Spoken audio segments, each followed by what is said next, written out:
Hello everyone, welcome back to the next video. In this video I will show you how you can apply the RGB inverted filter to a live camera recording using Camera X in Flutter Android application, and same effect we can apply it to the image capture part as well. Now just before I start this tutorial, I want to make it very clear, I am not using any third-party library. Even for the camera part I have written everything natively, so if you feel like then only continue. And we will be using media 3 effect. So first I'll show you guys the output. Now I'm using Android Studio to mirror my device because that's the easiest option, so don't get confused. We will be using VS Code for most of the stuff. So yeah, here is the output. I'm mirroring my device like I said, so the output might be little bit laggy, just bear with me over here. So first I'll just give the camera permission. Okay, and here you can see the camera has started again. So if I'll just move my camera, so here you can see the RGB inverted filter has been applied. Again the output is a little bit laggy, so yeah, sorry about that. Also the take photo button which you see, that has also been done via natively. It is not a flutter button. Now I'll just click on take photo, so it will capture the photo, it will save it to the photos app for us, and it will display the photo. So here you can see the photo has been displayed. Now the photo we are displaying with Flutter's image widget only. So yeah, that is nice. So yeah, that's what this output is video is all about. Let's go through it. Now make sure you are using the latest Flutter version. I'll tell you what Flutter version I'm using. If you use any Flutter version below this, then you will get a lot of Gradle issues. That's why it's better you use at least Flutter 3.32.0 or a higher version is fine, but it is at the time of me recording it 3.32 is the latest. So let's go to VS Code. So as usual I have created a Flutter application. Now let's go through what changes we need to do. First we need to go to main.dart file. Now here I have added couple of imports, dart.io. This my camera view, we will be creating this file. Now here it should not be Flut app for you. My application name or project name is Flut app, that's why I have written Flut app. Here it should be your own project name or application name. This file we will be creating shortly, and I have imported material as well as service. Now rest of the code is same, so this is the same boilerplate code which is present by default. I have just refactored this my home page widget. It does not take anything inside its constructor, so it is a stateful widget, and I have refactored it entirely. So first one, I am just checking whether the permission is granted or not, and currently we are only focused on Android, so I am just adding this check platform is Android, then false, else I am keeping it as true.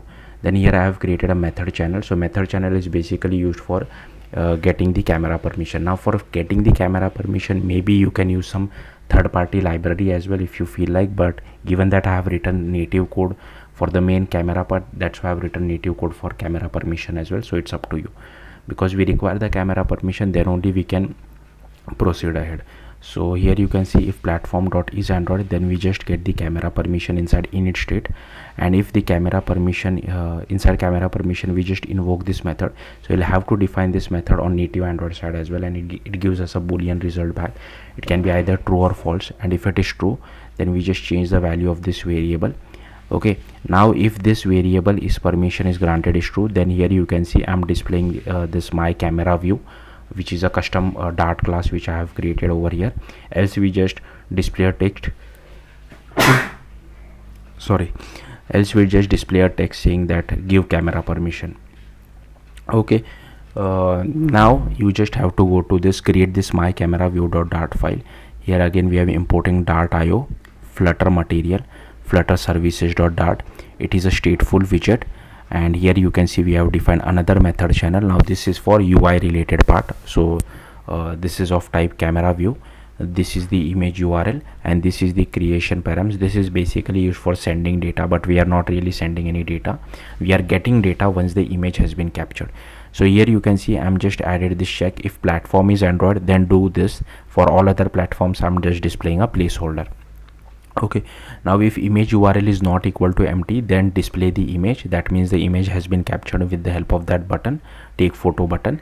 Okay, so here you can see I'm displaying the image, else I'm displaying an Android view. So the Android view will help us to display the camera as well as the button. So here I am just displaying this text direction, standard message codec, and this callback will get called once once the platform is created. Okay, so that we can listen for that method call handler. So here you can see we are creating that particular method and we are listening for this handle method. So inside this handle method, we just listen for this send from native. So this will get called from native side, which will send us the image URI back. So here you can see we get the data, we convert it to string. So once we get this text, we just assign it to our image URL, and once the image URL is not equal to empty, then this will get displayed. So hopefully till here everything makes sense. Ignore these comments, yeah, these are not really necessary, I can just remove them as well. Then you will have to go to Android folder, go to Android manifest.xml, and here you need to add this uses feature of Android camera, uses permission of Android camera, and we also require this write external storage permission if the user is below or equal to Android P. Okay, then you need to go to this build.gradle.kts. here you need to add this dependencies block, and here you need to add few dependencies. First one is Android X camera core, then Android X camera 2, then Android X camera lifecycle, Android X camera view, then this Android X media 3 effect, which is still in alpha at the time of me recording this video, but it does become stable. Make sure you use the stable version, do not use the alpha version. Okay, then here we are using Android X media 3 effect, and here we use this constraint layout because we want to constrain the camera to occupy the entire width and height, and we want to constrain the button at the bottom of the screen, that's why. Then you can go to Kotlin, first go to main activity, and here firstly these are all the imports which I am using, so make sure you add all these imports. Do not copy my package name, the package name will be different for you. Then you will only see this particular line of code inside your main activity. Here you need to add few things. So first one is this request code permission, and here we have this mutable list of camera, and if it is version less than equal to P, then we also write the write external storage permission. Here we have this method channel result, and here I think, I'm not sure why I'm using it like this, we can convert this to register for activity result, I guess. Let me see if I'll just open it inside Android Studio. Let me see if it has been deprecated or not. So I don't think it is it?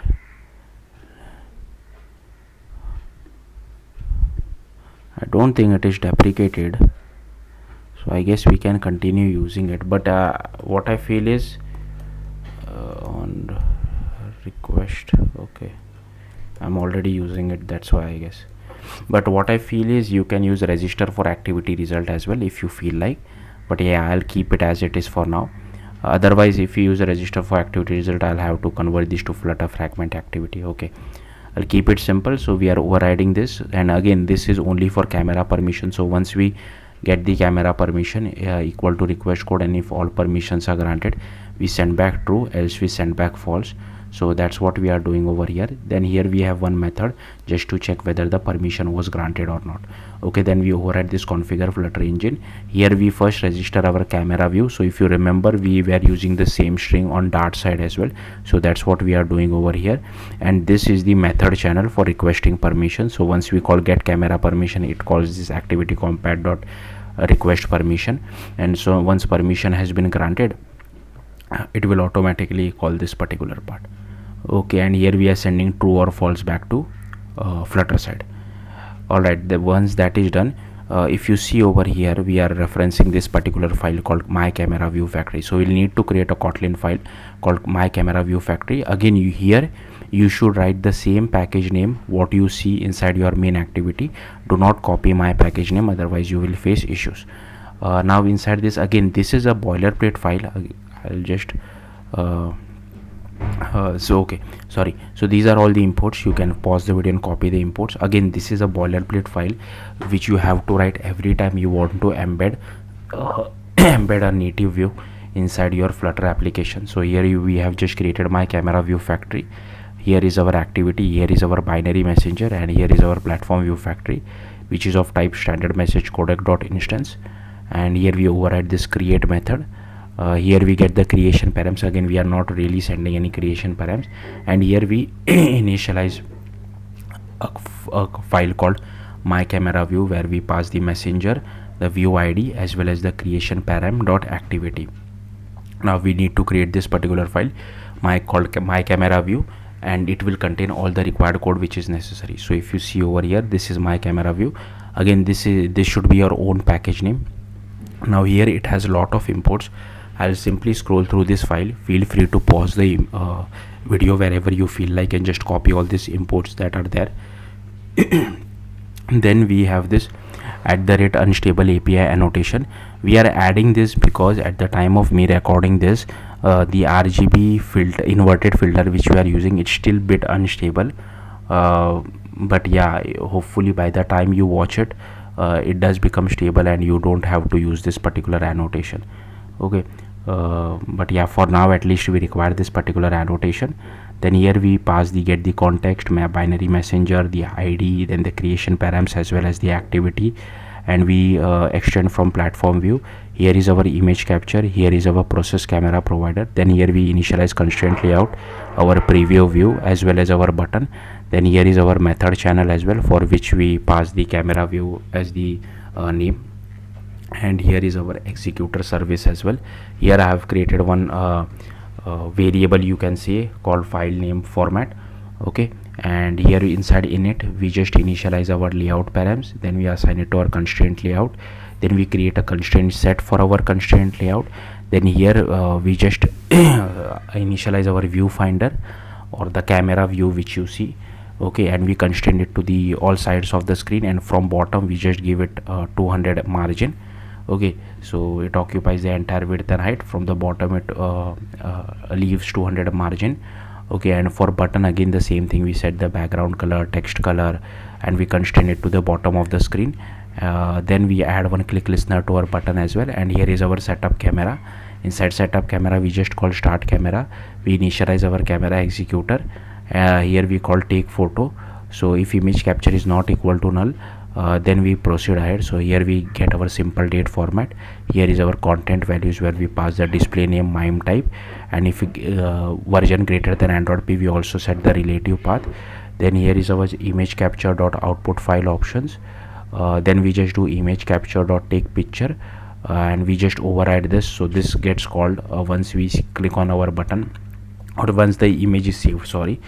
And here you can see we get the URI. So this is how I get the URI. So to get the actual URI of the image, we have another method as well which we do over here, and we send, this is how we send it back to Flutter side. So if you remember this send from native, this is the same thing which we are using on the Flutter side. Then we shut down our executor, we unbind our camera provider. Again, this is just a helper method to get the URI of the captured photo. Then here is our get view, which returns constraint layout because constraint layout is the parent view. And inside dispose we just shut down our camera executor. Here we have our start camera, for which we just first create aspect ratio strategy. Then here is our resolution selector. Then we just do process camera provider dot get instance. Then here we get the future of it. We assign the camera provider to this particular variable over here. Here we initialize our preview view. Here we initialize our image capture. Here we get hold of our default back camera. Then we use case group dot builder, add our preview as well as image capture use case. Then here we initialize this media 3 effect, and then what we do is we just apply this inverted filter of RGB. So this is the main part which will help us to apply RGB inverted filter to a live camera preview as well as to image capture. Then here we add this media 3 effect to our use case group. Then we do camera provider dot unbind all, we bind to the life cycle, we pass activity, camera selector as well as use case group builder dot build. And then here we just pass context compat dot get main executor, passing our context. So yeah, I think that should be it. Let me quickly check Android Studio in case I forgot anything. Yeah, I think that should be it. So yeah, if you have any questions, do let me know in the comments. Again, I'll simply scroll through this file one more time. Feel free to pause the video wherever you feel like and just copy the code. So this file has the actual main code. Yeah.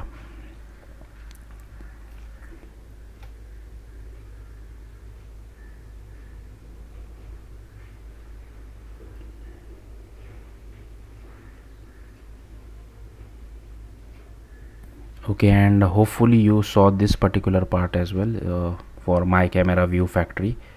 Hopefully that this has not been missed. So yeah, that's it. Thank you for watching. Bye.